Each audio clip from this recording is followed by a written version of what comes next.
Hello दोस्तों, मैं हूं प्रशांत मिश्रा। स्वागत है आपका अपने चैनल RLC ट्यूटोरियल्स में।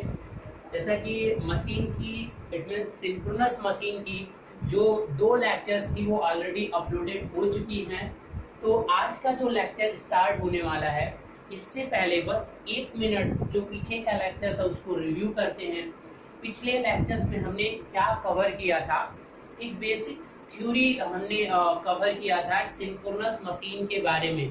ठीक है, जब तक कंस्ट्रक्शन का पार्ट चल रहा है तब तक आपका सिंक्रोनस मशीन है। इसके बाद से हम डिवाइड करेंगे उसको synchronous generator and synchronous motor के फॉर्म में। ठीक है, तो अभी हमें कंस्ट्रक्शन पार्ट की हमें क्या करनी है, नॉलेज गेन करनी है। तो चलिए अब हम स्टार्ट करते हैं। जो पिछला लेक्चर था उसकी एंडिंग हुई थी आपकी एक्साइटर से। It means how can you provided the DC supply to the field coils, because here your field coil is mounted on the shaft.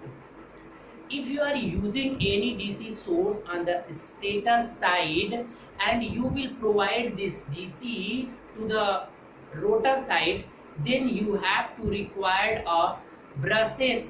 Okay, so if there is brushes available, brushes and slip ring also needed, then there are some problems occur that alternator. So उसे rectify करने के लिए हमने क्या किया था कि brushless exciter को डिजाइन किया था। ठीक है, तो कल हमने वो डायग्राम आपको बनाया था।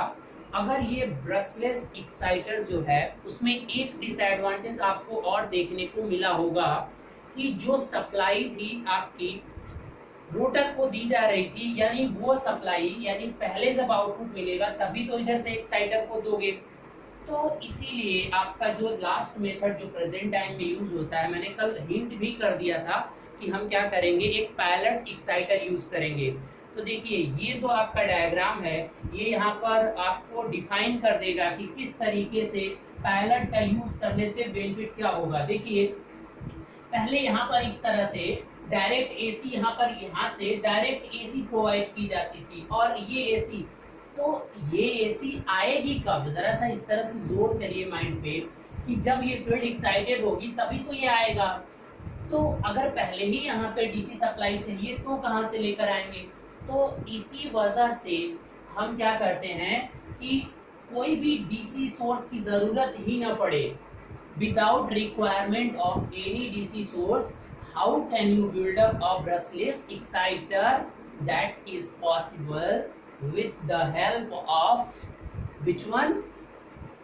Pilot exciter. Now see what will happen and how you will excited from pilot exciter.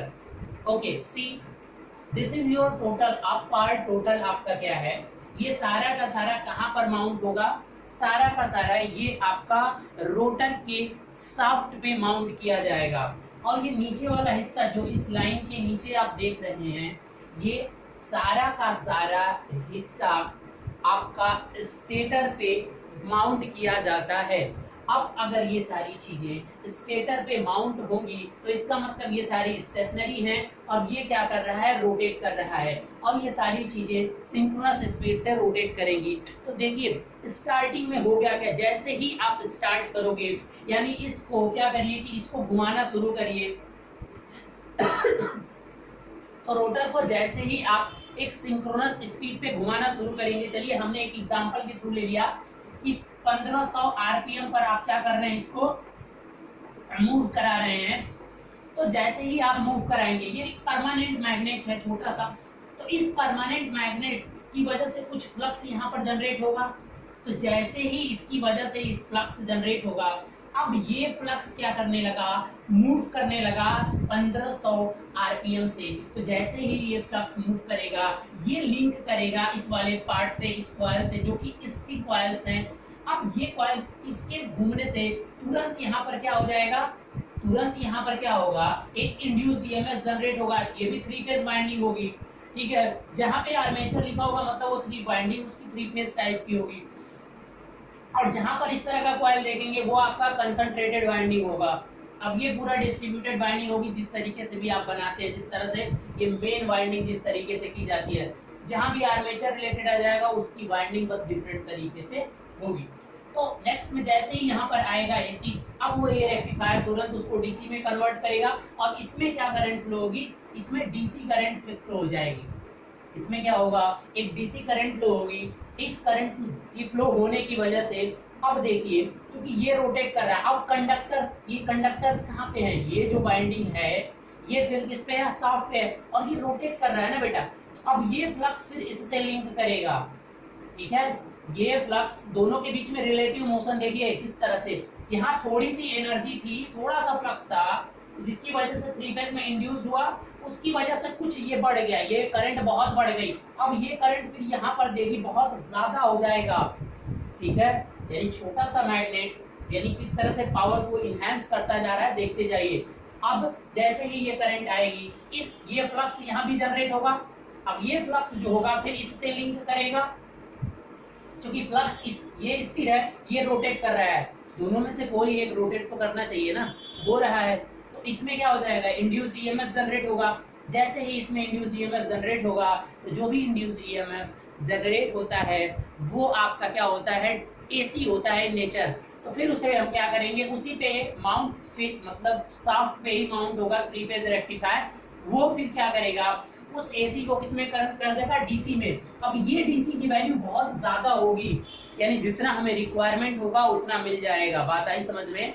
यानी अब ये करंट की वैल्यू ज्यादा होगी, ठीक है। तो इतना क्यों किया जा रहा है, एक बार यहाँ भी बस हम ब्रशेस को बचाने के लिए, ब्रशलेस बनाने के लिए सिस्टम को ब्रशेस की यूज ना पड़े, अदरवाइज डायरेक्ट हम नहीं इसको दे सकते थे। ये फील्ड डायरेक्ट, अब यहाँ पर डायरेक्ट फील्ड को भी तो इसको दिया जा सकता था, ये फील्ड यहाँ से उठाकर डायरेक्ट इसको नहीं दिया जा सकता था, यहाँ दे देते। लेकिन ये अगर उठा के डायरेक्ट यहाँ पर दोगे तो आपको एक स्लिपरिंग और ब्रशेस की नीड पड़ जाएगी। ये रोटेटिंग पार्ट है और ये स्टेटर पार्ट है, ये मत भूलना कभी। तो इसकी वजह से ब्रशलेस करने के लिए इस तरह से किया जाता है। फिर अब ये जो डीसी होगी, अब ये फिर लिंक करेगी मेन वाइंडिंग से, और तब जाके इस मेन वाइंडिंग में जो करंट इंड्यूस्ड ईएमएफ फ्लो होगी वही आपकी थ्री फेज पावर होती है। तो अब इसके और इसके बीच में जो रिलेशन होता है वो यहाँ से देखिए कि सेम आपका सैचुरेशन कर्व जो हमने मैग्नेटिक फील्ड में आपको बता रखा था, आप उसका यूज करेंगे। जिस तरीके से अगर ये फील्ड आप किसी तरीके से बढ़ाते जा रहे हैं तो यहाँ पर जो इंड्यूस्ड ईएमएफ जनरेट होगा वो इंक्रीज होता जाएगा, बट आफ्टर सम टाइम ये कोर पे माउंट होता है, तो कोर क्या हो जाते हैं, फेरोमैग्नेटिक मटेरियल्स के बने होते हैं, फिर वो क्या हो जाते हैं, सैचुरेट हो जाते हैं। Is it clear? यहाँ तक शायद आपको समझ में आ गया होगा। तो जिस तरह से फ्लक्स, अगर फ्लक्स या तो इंड्यूस्ड ईएमएफ, क्योंकि इंड्यूस्ड ईएमएफ क्या आ रहा है, ये जो फ्लक्स मेन फ्लक्स है, इस फ्लक्स की वजह से ही ये इंड्यूस्ड ईएमएफ क्या हो रहा है, जनरेट हो रहा है। तो अगर आईएफ या फाई के बीच का मतलब कुल मिलाकर ये सैचुरेशन कर्व ही है फेरोमैग्नेटिक मटेरियल का, जो कि मैंने अपने प्रीवियस लेक्चर नंबर मशीन के 9 और 10 में बहुत अच्छे से एक्सप्लेन किया हुआ है। तो आई होप आपको समझ में आ गया होगा अब कि किस तरीके से DC machine, sorry synchronous machine का जो अल्टरनेटर होता है किस तरीके से उसे डीसी सप्लाई दी जाती है। ठीक है, प्रेजेंट टाइम में ये तरीका होता है उसको डीसी सप्लाई देने का। आप कहोगे सर यहाँ छोटी सी अमाउंट में पावर देना फिर बढ़ कैसे रहा है? बढ़ रहा है भाई, ये टर्म्स इंक्रीज कर रहे हैं, ठीक है। तो इसकी तरह से क्यूमुलेटिवली बढ़ती भी जा रही है सारी चीजें, पावर इनहैंस होता जा रहा है। तो आपको समझ में आ गया होगा। चलिए अब हम चलते हैं बेसिकली कंस्ट्रक्शन के पार्ट पे, ठीक है, कि किस तरीके से एक बेसिक पार्ट कंप्लीट हो गया कि किस तरीके से सिंक्रोनस मोटर को, सॉरी सिंक्रोनस मशीन को आप रन कराएंगे। पहले क्या करना है कि शाफ्ट को आपको किसी प्राइम मूवर लगाकर, प्राइम मूवर के रूप में कोई टरबाइन लगा सकते हो, एक टरबाइन से कनेक्ट कर दीजिए। उस टरबाइन को घुमाने के लिए या तो आप स्टीम का यूज करिए या तो वाटर का यूज करिए। जैसे ही वो टरबाइन रोटेट करेगी तो उस टरबाइन के शाफ्ट को इस शाफ्ट से कनेक्ट कर दिया जाता है और उसको फिर 1500 आरपीएम पे घुमाना होता है। समझ में आया? एक सिंक्रोनस स्पीड पे 1500 पे घुमाओगे तो यहाँ जो आउटपुट मिलेगा वो कितने हर्ट्ज पे मिलेगा? 50 हर्ट्ज पे मिल जाएगा। अगर 4 पोल मशीन की बात करते हैं तो एग्जांपल ले लो कि 4 पोल की मशीन है। तो इस तरीके से एक ओवरव्यू है और इस तरीके से आपकी मशीन ये रन करती है। चलिए कुछ लोगों को एक छोटा सा और प्रिंसिपल बता देता हूं मैं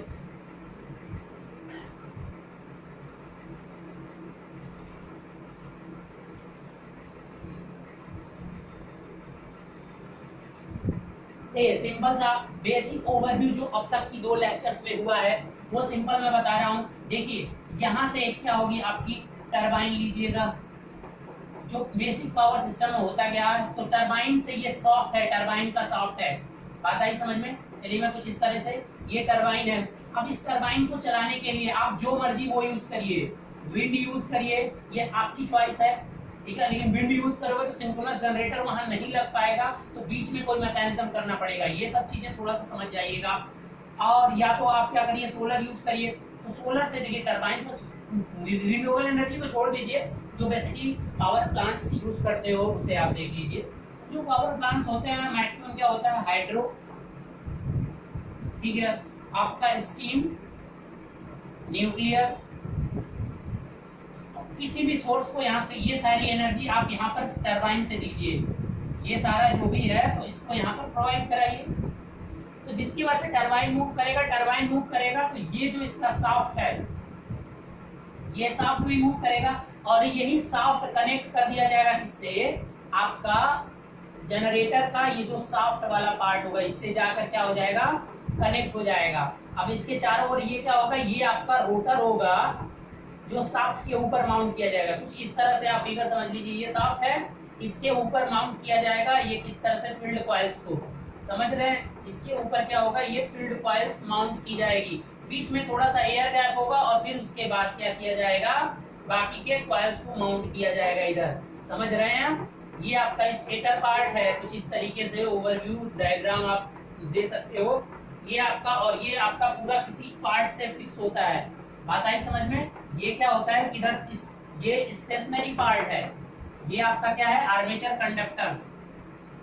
तो इस तरीके से यहाँ पर क्या कुछ इस तरीके से आर्मेचर कंडक्टर्स आ जाएंगे और अब इनमें क्या होगा, इंड्यूस्ड ईएमएफ जनरेट होगा और 3 फेज सप्लाई का जनरेशन आप क्या कर दोगे 3 फेज सप्लाई। और इसको फिर वायर से आपको क्या कर दिया जाता है, दैट्स। तो पहले क्या करेगा, इस टरबाइन से आप इसको क्या करेंगे, एक सिंक्रोनस स्पीड पे घुमाएंगे। जब रोटर घूमेगा तो आपको इसमें इंड्यूस्ड ईएमएफ किस तरीके से जनरेट होगा, वही आपको अब तक एक ओवरव्यू बताया गया था।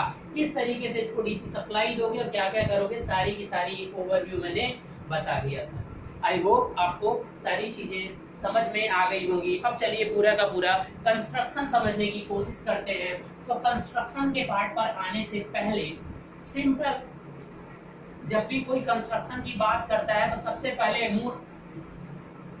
किसी भी मशीन की, कोई भी रोटेटिंग मशीन हो तो हमेशा कोई भी बात करेगा तो सबसे पहले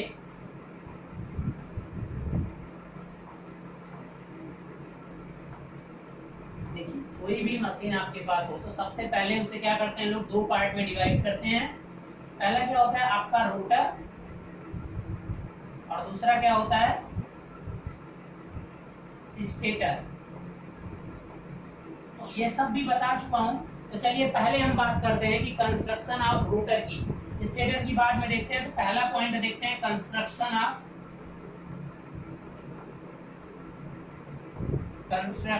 of rotor of synchronous machine. ऐसे हम लिख दे रहा हूं, मोटर मत समझना, सिंक्रोनस मशीन। तो सिंक्रोनस मशीन के रोटर का कंस्ट्रक्शन करना है। चलिए, किसी भी पार्ट का कंस्ट्रक्शन करते समय आप माइंड में ये जरूर लिखिएगा कि आउटपुट आपको क्या चाहिए। अगर जनरेटर का केस है समझ लीजिए, तो प्योर साइनोसोडल की बात होती है, और मोटर में भी जो दोगे वो प्योर साइनोसोडल की बात होती है, प्योर साइनोसोडल। तो इसको जरूर याद रखिएगा, क्योंकि इसके लिए हमें बहुत सारे कंस्ट्रक्शंस में मॉडिफिकेशन करने पड़ते हैं। तो साइनोसोडल आउटपुट की जरूरत पड़ती है।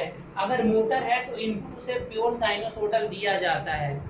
तो साइनोसोडल बनाने के लिए बहुत सारे रिफॉर्म भी यहाँ पर किए जाएंगे, इसलिए मैंने आपको ये पॉइंट थोड़ा सा बता दिया, just keep it in your mind. Now come on the construction of the rotor part of synchronous machine.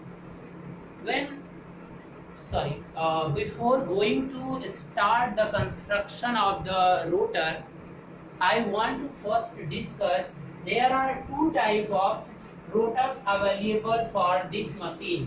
Okay, there are 2 types of rotors available for this machine. as usual for induction motor, you already know that there are two type of rotors available. First one, that is your squirrel cage induction motor, because the rotor is squirrel cage rotor, and the second one is wound rotor, okay, otherwise slip ring rotor. And according to that, there are two types of what's name induction machine available, okay. So and just like that, here also the construction of rotor you can make two type, and according to that you can divided this generator machine in two parts. So see, first one is your need the salient pole rotor. First rotor is known as construction salient pole rotor. Is it okay? How you can construct this rotor? Let's see. And the second one, this one is your cylindrical rotor.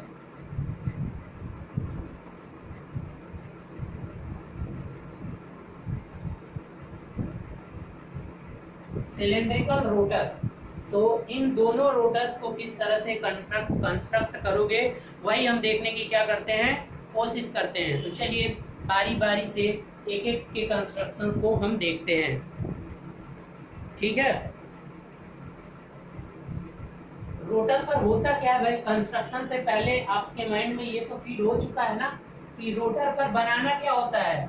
Rotor पर आपको करना क्या है, कुल मिलाकर कोई भी rotor आप बनाइए, आपको क्या करना है, डिजाइन किसका करना है,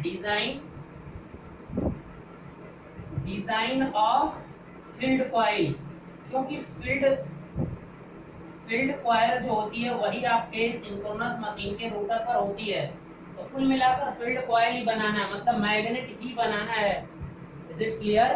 बट वाउंड को टर्न करके कुछ इस तरीके से, दो तरीके से बनाया जा सकते हैं। चलिए पहला आप देखते हैं।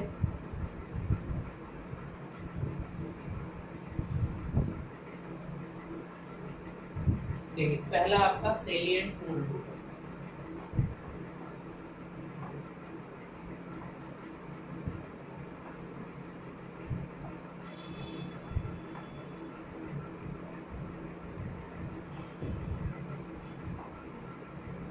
सेलिएंट पोल, इसका नाम ये, सेलिएंट का मतलब उभरा हुआ, ठीक है। यानी इसके पोल कुछ उभरे हुए से नजर आएंगे। जैसे अगर दो पोल की बात करें तो देखिए कुछ इस तरीके का पोल बनेगा, देखिए जरा ध्यान से, ठीक है। ये इस तरीके के इसके पोल बनेंगे, इज इट क्लियर? और यहाँ पर कुछ इस तरीके का रोटर बनेगा, ठीक है। ये दो पोल, और क्या करना होगा, इस पर वायर, और यहाँ पर जो शाफ्ट होगा, ये शाफ्ट, इसके पॉइंट इसी के चारों ओर ये क्या करेगा, घूमेगा। ये आपका एक फिक्स पॉइंट है, इसी के चारों ओर ये क्या करेगा, घूमता रहेगा। क्योंकि ये शाफ्ट है, ये क्या है, शाफ्ट है, और इसी शाफ्ट पर इसको इस तरीके से बनाया जाएगा। और यहाँ पर ये कंसंट्रेटेड वाइंडिंग की जाएगी। यानी इस वाइंडिंग में जब आप सेलिएंट पोल रोटर बना रहे होंगे तो आप कभी भी डिस्ट्रीब्यूटेड वाइंडिंग नहीं यूज करेंगे। और यहाँ पर क्या कर दिया जाता है, एक सप्लाई, डीसी सप्लाई लगा दी जाती है, ठीक है। अब ये डीसी सप्लाई किस तरीके से प्रोवाइड होती है, ये पीछे बहुत बेटर समझाया जा चुका है। बट फॉर सिंपलिसिटी हम यहाँ पे क्या समझना है, तो मान लीजिए यहाँ पर आपका नॉर्थ पोल जनरेट हो गया और यहाँ पर साउथ पोल जनरेट होगा, ये जब वाइंडिंग करेंगे तो अब ये मैग्नेट बन गया कुल मिलाकर। और इस मैग्नेट को जब रोटेट कराएंगे तो ये सेलिएंट पोल क्यों कहा जाता है, क्योंकि इसका भाग जो होता है ये उभरा हुआ होता है। अब ये कंस्ट्रक्शन ऐसे ही क्यों बनाया जाता है, ये उभरा हुआ, क्योंकि जैसे मान लीजिए कि अगर यही चीज किसी अगर उसमें रहती, ठीक है, छोटा थोड़ा बनाता हूँ, समझने की कोशिश करिएगा। तो कुछ इस तरीके का कंस्ट्रक्शन क्यों है भाई, ये उभरा हुआ क्यों है, क्योंकि ऐसा करने से हमें नॉन सेलियंसी भी तो मिलती है। सेलियंसी का, नॉन सेलियंसी का मतलब एयर गैप अलग अलग होता है। अब ये देखिए, ये आपका क्या हो गया, स्टेटर हो गया। तो अब यहाँ पर जो एयर गैप है वो क्या है, लेस एयर गैप है, लेस एयर गैप, और यहाँ पर ये मान लीजिए शाफ्ट है, तो अगर यहाँ से यहाँ की बात करें तो ये मोर एयर गैप, मोर एयर गैप। तो भैया इसके क्या होता है कि इस मशीन के साथ प्रॉब्लम है कि आपका एयर गैप नॉन यूनिफॉर्म होता है। अगर ये रोटर है तो नॉन यूनिफॉर्म एयर गैप, पहली बात याद रखिएगा, यानी नॉन सेलियंसी होती है, ठीक है। सॉरी सेलियंसी, सेलिएंट है ना तो सेलियंसी होगा, सॉरी सेलियंसी का मतलब कुछ इस तरह के जो उभरा हुआ। अभी कंस्ट्रक्शन क्यों किया जाता है, अब इस पे आइए जरा। सबसे पहले तो एयर गैप इसमें नॉन यूनिफॉर्म होता है, क्योंकि यहाँ पर देखिए ये तो फिक्स है ना, यहाँ पर वाइंडिंग्स लगी होंगी, स्टेटर पार्ट को हमें अभी टच भी नहीं करना है, हम रोटर का कंस्ट्रक्शन पढ़ रहे हैं अभी। तो रोटर के कंस्ट्रक्शन में ये चीज समझ में आ गया। तो यहाँ पर अगर एयर गैप कम है तो रिलक्टेंस क्या होगा, कम होगा, यहाँ पर ज्यादा होगा, क्योंकि जितना ज्यादा एयर गैप होगा उतना ज्यादा रिलक्टेंस भी होगा। तो यहाँ पर रिलक्टेंस अधिक होगा, यहाँ पर रिलक्टेंस कम होता है। और अभी आगे हम देखेंगे कि इसकी वजह से एक पावर भी, रिलक्टेंस पावर भी जनरेट होता है। ऐसे कंस्ट्रक्शन होने की वजह से जो पावर ये जनरेट करता है वो तो करता ही है, उसके साथ साथ एक एक्स्ट्रा पावर जनरेट होती है जिसे रिलक्टेंस पावर कहते हैं। और वो रिलक्टेंस पावर इसीलिए इन मशीनों में, वो हमेशा बस उसी मशीन में होगी जिस मशीन में सेलिएंट रोटर कंस्ट्रक्शन होगा, ठीक है। तो वहां पर एक रिलक्टेंस, इसकी वजह से एक रिलक्टेंस पावर भी आएगा केवल इसी मशीनों में। तो ये भी याद रखिएगा कि रिलक्टेंस, कि आपको रिलक्टेंस पावर कौन से रोटर में मिलता है, ठीक है। तो RELUCT, ठीक है,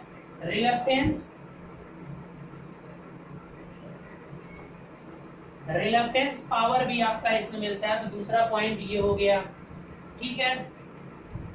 अब ऐसा क्यों किया जाता है, ये उभरा हुआ भाग क्यों बनाया जाता है, इसको क्यों ऐसे कुछ इस तरह से क्यों नहीं बना सकते हो, या और कोई कंस्ट्रक्शन क्यों नहीं बनाया जा सकता है। तो देखिए इसको भी हम समझने की कोशिश करते हैं।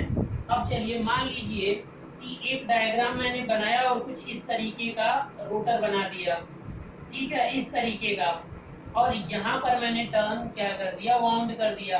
ऐसा करने से नुकसान क्या होगा कि हमें जो फ्लक्स मिलेगा, ये वाउंड है तो ये नॉर्थ पोल मान लीजिए, साउथ पोल, तो ये जनरेट क्या करेगा, जनरेट करेगा फ्लक्स। तो जो फ्लक्स का वेवफॉर्म मिलेगा कुछ इस तरीके से, देखिए जरा, इस तरीके से जाएगा और यहाँ पर कांस्टेंट मिलेगा और इस तरीके का मिलेगा। तो अगर फ्लक्स इस तरीके का होगा तो आपका जो इंड्यूस्ड ईएमएफ जनरेट होगा इस फ्लक्स की वजह से कहीं भी, तो वो भी कुछ फ्लैट टॉप टाइप का होगा। यानी कैसा होगा, फ्लैट टॉप्ड टाइप का होगा। Is it clear. बट हमारा टारगेट क्या होता है कि जो भी यहाँ पर वाइंडिंग लग रही है, यानी स्टेटर पार्ट, अभी कंस्ट्रक्शन नहीं पढ़ रहे हैं उसका, तो इसमें जो जनरेट होगा इंड्यूस्ड ईएमएफ वो बहुत ही अच्छी क्वालिटी का एसी जनरेट होना चाहिए। तो अगर ऐसा फ्लक्स बन रहा है इस तरह से, तो ऐसा नहीं हो रहा है ना, प्योर एसी का मतलब कुछ इस तरह से चाहिए, यहाँ पर पीक ही चाहिए। तो यहाँ पर पीक करने के लिए अगर यहाँ पर रिलक्टेंस को कम कर देंगे तो ऑटोमेटिकली वहां पर फ्लक्स क्या हो जाएगा, ज्यादा हो जाएगा। और इस साइड में क्या होगा कि एयर गैप ज्यादा होगा तो रिलक्टेंस क्या होगा, वहां पे ज्यादा होगा, तो धीरे धीरे वो बढ़ेगा। तो यानी फ्लक्स धीरे धीरे इसमें बढ़ेगा। और जब यहाँ पर कुछ इस तरह का कंस्ट्रक्शन हो जाएगा तो जैसे जैसे एयर गैप कम होता जाएगा, तो देखिए ये ज्यादा है, इसमें आपका फ्लक्स कम होगा। जैसे जैसे आप इधर बढ़ते जाएंगे तो आपका फ्लक्स क्या होता जाएगा, वैसे वैसे ये साइनोसोडल पिकी टाइप का बन जाएगा। तो इस तरह का पोल टिप बनाते समय, यानी इस उभरा हुआ रोटर बनाते समय अगर आपने इस तरीके का कंस्ट्रक्शन बना दिया, देखिए जरा ध्यान से, तो इस तरह का अगर आपने बना दिया तो अब जो आपको ये मिलेगी कुछ इस तरीके की मिलेगी। अगर फ्लक्स ऐसा मिलेगा तो श्योर है कि इंड्यूस्ड ईएमएफ भी ऐसा इसी वेवफॉर्म का मिलेगा। तो आपका टारगेट ही होता है कि आपको प्योर एसी फाइंड करना होता है। आई होप आपको समझ में आया होगा। तो अब हम चलते हैं आगे की तरफ। तो आपको समझ में आ गया कि ऐसा क्यों बनाते हैं, ठीक है, उभरा हुआ पार्ट क्यों बनाया जाता है, ठीक है, क्योंकि हम अगर फ्लक्स की वेवफॉर्म को इंप्रूव करेंगे तो हमारा इंड्यूस्ड ईएमएफ भी इंप्रूव होता जाएगा, क्योंकि इंड्यूस्ड ईएमएफ किससे बनकर आएगा, फ्लक्स से ही आएगा ना फ्रेंड। तो अगर फ्लक्स की वेवफॉर्म जितना साइनोसोडल होगी तो आपका इंड्यूस्ड ईएमएफ जो जनरेट होगा वो उतना ही साइनोसोडल होगा। तो कुल मिलाकर इसके वेवफॉर्म को इंप्रूव करने का मतलब यहाँ पर ई भी लिख सकते हो, ई का वेवफॉर्म इंप्रूव हो या फाई का, बात एक ही होगी। Is it clear? तो आई होप ये भी समझ में आया होगा कि कंस्ट्रक्शन ऐसा ही क्यों बनाया जाता है। और यहाँ पर आपका नॉन यूनिफॉर्म एयर गैप देखने को मिलता है। अब यहाँ पर एक और चीज आपको मैं बताना चाहूंगा कि ये एक ऐसा रोटर होता है जिस पर बहुत सारे पोल आप डिजाइन कर सकते हैं। इसकी सबसे बड़ी एडवांटेज होती है कि आप ज्यादा से ज्यादा क्या कर सकते हैं, पोल को डिजाइन कर सकते हैं। यानी आपकी मर्जी है, आप चाहें तो बहुत ज्यादा से ज्यादा पोल यहाँ डिजाइन कर सकते हैं। देखिए अगर ये आपका सॉफ्ट हो गया मान लीजिए, तो कुछ इस तरीके से यहाँ पर क्या कर दीजिए, यहाँ भी बना दीजिए, यहाँ भी, यहाँ पर थोड़ा कंस्ट्रक्शन कुछ इस तरीके से इस तरह अलग अलग हो जाएगा, वो सब देख लीजिएगा। यहाँ पर फिर ऐसे आ जाएगा, फिर 4 पोल की 8 पोल की, जितना ज्यादा आपका पोल होगा ये बनाया जा सकता है, कोई प्रॉब्लम नहीं है। देखिए अब मैं ये 4 पोल को लेके बना दे रहा हूँ। ये सारे एक सिमेट्रिकल बनाइएगा, थोड़ा मेरे आर्ट पे मत जाइएगा, सर ने तो ऐसे बना दिया है। सारे एक जैसे ही रहेंगे ये टिप जो होंगे, और ये आपका क्या होगा कुछ इस तरीके से, ये स्टेटर, ठीक है बेटा। ये आपका मान लीजिए साउथ पे इस तरीके से कनेक्ट होंगे, ये नॉर्थ, तो क्या हो जाएगा नॉर्थ साउथ, नॉर्थ साउथ। तो इस तरीके से ये पोल जनरेट होंगे और इसे ये साउथ पे कनेक्ट होता है और इसे घुमाया जाता है किससे, एनएस स्पीड से।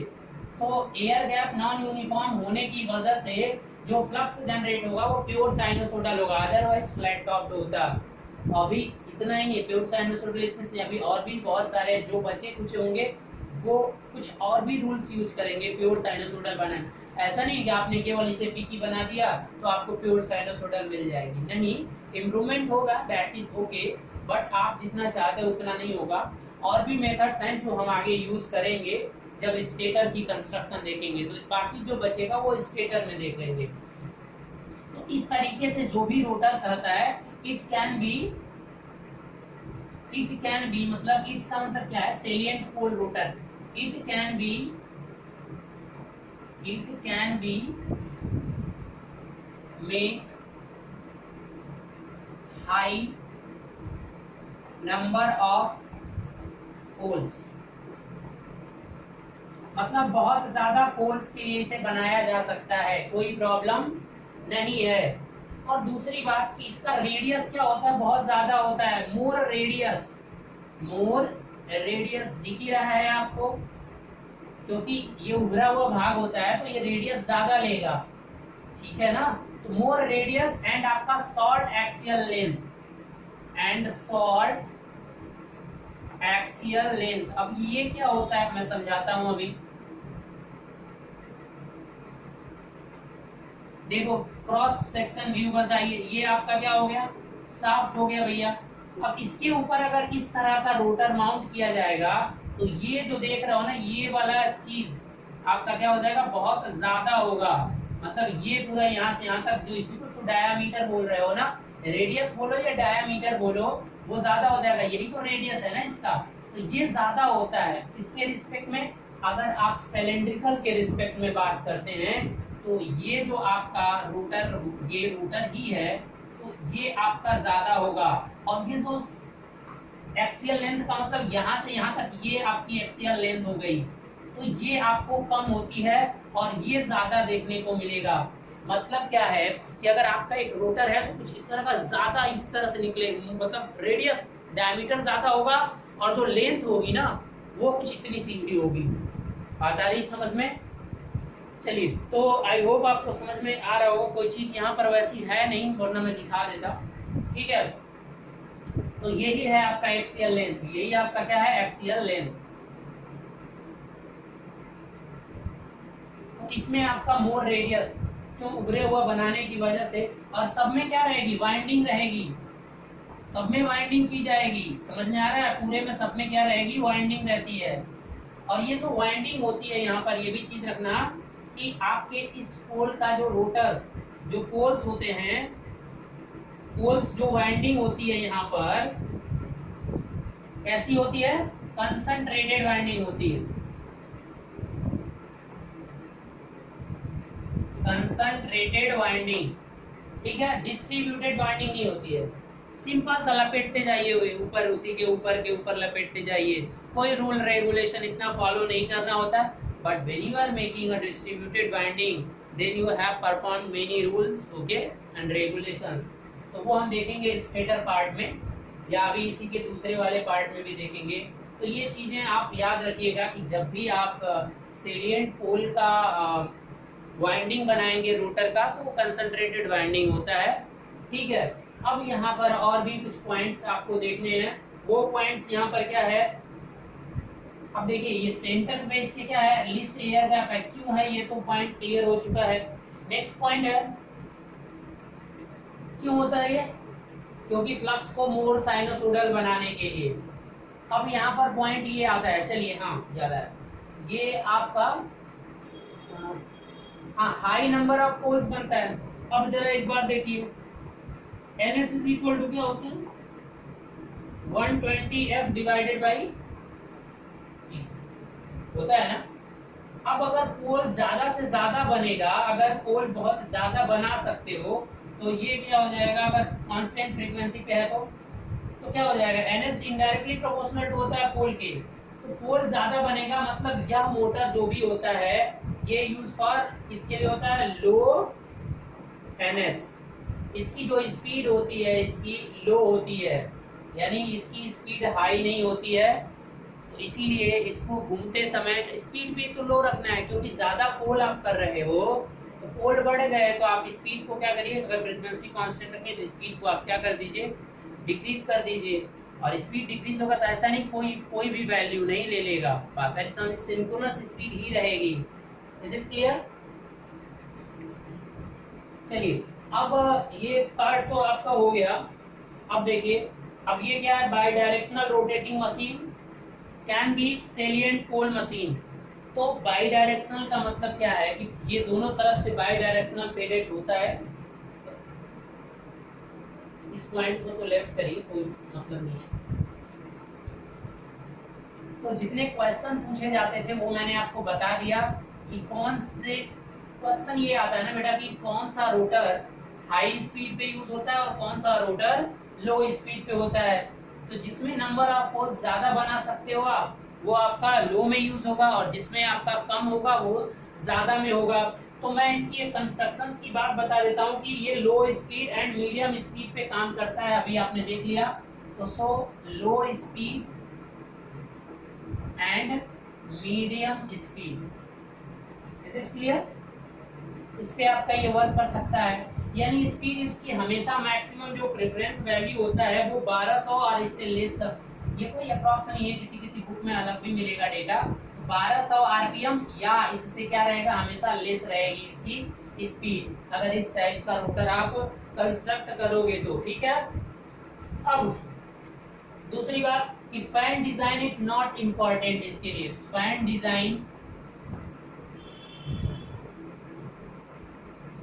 Design is not important. क्यों भैया, ये पॉइंट जरा समझते हैं कि फैन डिजाइन इसके लिए कोई मतलब फैन की कोई रिक्वायरमेंट नहीं है। फैन क्यों जरूरत होती है, ठंडा करने के लिए। आप रूम में आते हो तो आपको भी ठंडा करने के लिए होता है ना। तो यहाँ पर मशीन जो लग रही है वो रोटर है ना, बार बार रोटेट कर रहा है, तो अभी भी वो बहुत तेजी स्पीड से घूम रहा है, तो घूमते घूमते कोई चीज बहुत गर्म हो जाती है तो उसे ठंडा करना पड़ता है थोड़ा। तो उसके लिए फैन देख तो लैपटॉप या हर जगह एक फैन हर मशीन में लगे होते हैं, छोटे छोटे हर जगह। तो इसमें जरूरत नहीं होती है, इसमें फैन नॉट रिक्वायर्ड होता है, यानी ऑटोमेटिक कूलिंग रहता है। यानी इसके लिए क्या यहाँ समझ रहे हो, ऑटोमेटिक कूलिंग। ऑटोमेटिक कूलिंग या नेचुरल कूलिंग यहाँ पर मिलती है। ऑटोमेटिक कूलिंग, कूलिंग का कोई टेंशन नहीं है। क्यों नहीं है भैया?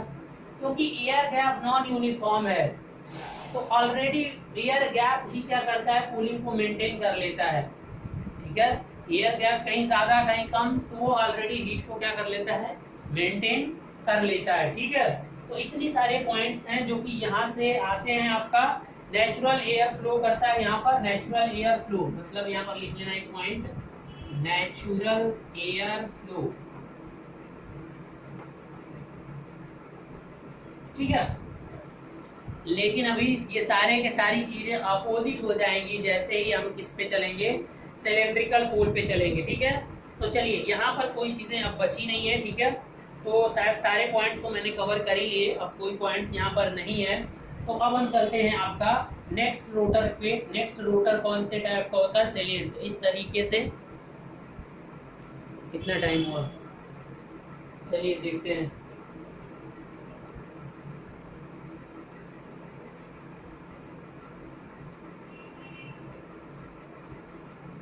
और सेकेंड क्या है आपका, सिलिंड्रिकल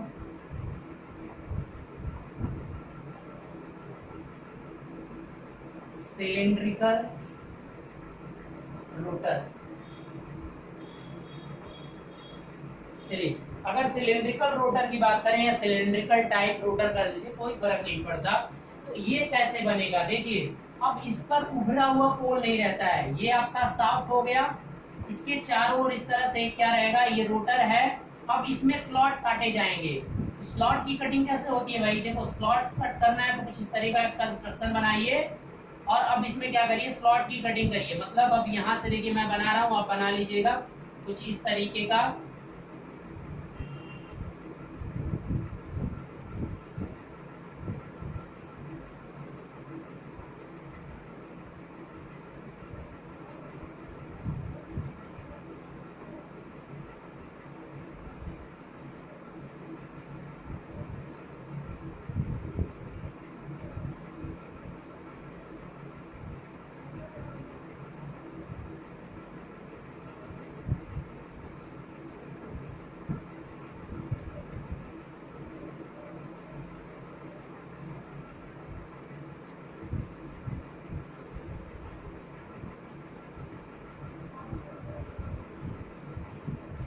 देखिए कुल मिलाकर स्लॉट की कटिंग करिए, स्लॉट कट करिए बीच में।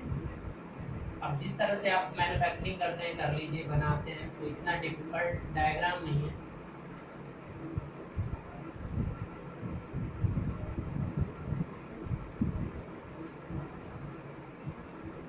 सारे सिमेट्रिकल बनाइएगा, मेरा थोड़ा इधर उधर हो जा रहा है तो आप ऐसा नहीं करेंगे।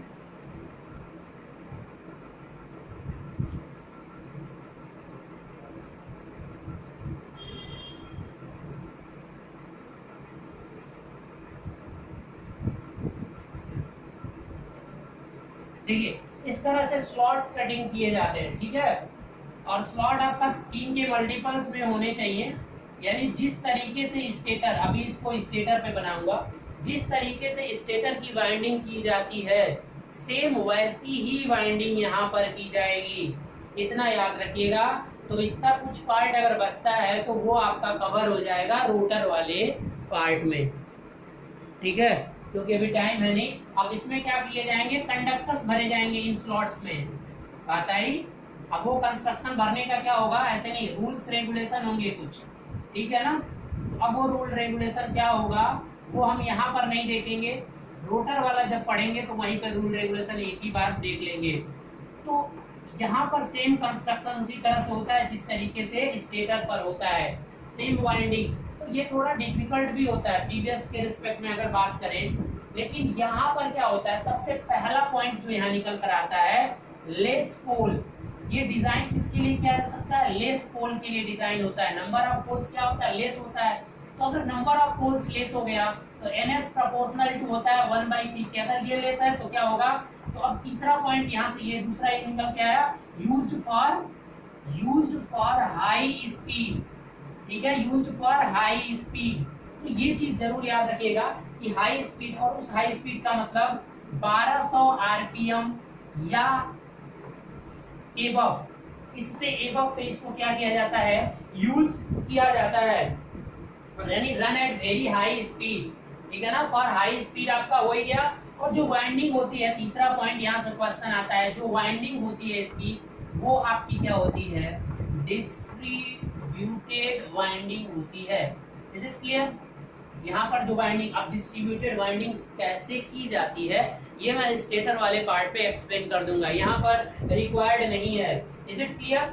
और मोस्टली ये 2 ऑफ 4 पोल पर होते हैं, लेस पोल। तो यहाँ पर एक चीज और लिख लेना कि मोस्टली 2 और 4 पोल, मोस्टली 2 और 4 पोल पे ही डिजाइन किए जाते हैं ये, ठीक है। और ये तो रोटर हो गया। अब ये इसके बाहर बाहर क्या होगा, यहाँ पर ये स्टेटर बना दो थोड़ा सा, तो यहाँ पर जो एयर गैप होता है, चौथा पॉइंट, यूनिफॉर्म एयर गैप होता है। यूनिफॉर्म, देखिए मेरा इधर उधर बना, आपको लगेगा कि यहाँ ज्यादा ऐसा नहीं, यहाँ पे सिमेट्रिकल बनाइएगा। यूनिफॉर्म